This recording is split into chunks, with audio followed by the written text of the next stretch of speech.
Germany has urged France to boost its defense spending to make European self-sufficiency a reality. European countries are facing pressure to enhance their defense capabilities as anxiety increases about whether Washington would use its military might to come to the aid of its NATO partners. German Foreign Minister Johann Wadephul, however, said Europe cannot defend itself without the US. Not just that, he highlighted that sticking with the US is the only realistic option and China is not an alternative.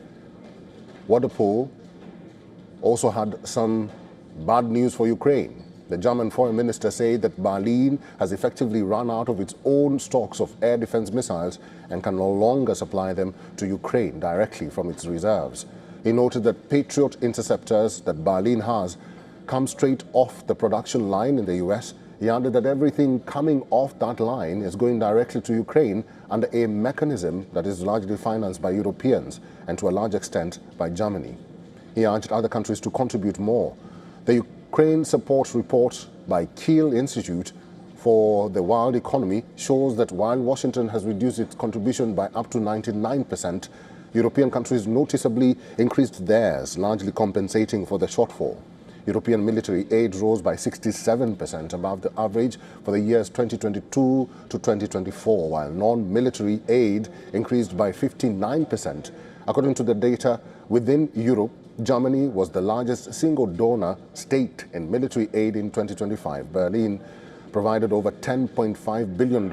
In addition to Germany, other major contributors include UK with about $6.5 billion and Sweden with about $4.5 billion. The debate over defense spending and US-Europe ties comes as Ukraine and Russia are meeting in Geneva for a fresh round of US-mediated peace talks.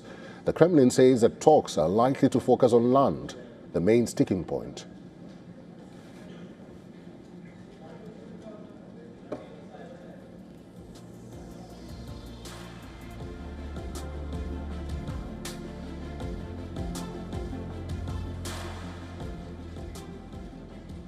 We earlier spoke to our correspondent Ross Cullen from Paris, and this is what he told us about Ukraine, which is facing the next round of talks in the Swiss city of Geneva today. The US Special Envoy Steve Witkoff and the son-in-law of the president, Jared Kushner, will be there representing the US for these trilateral discussions between Moscow, Kiev and Washington.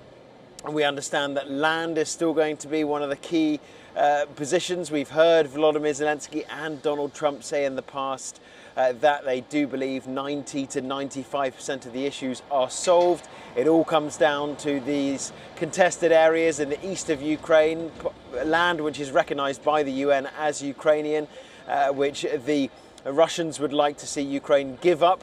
But Ukraine has suggested potentially it could form part of a demilitarized free economic zone, an idea to try to get the US on board with that. But we do know that speaking on Air Force One on Monday, the US President Donald Trump did say that Ukraine better get to the table pretty fast if it wants to make a deal.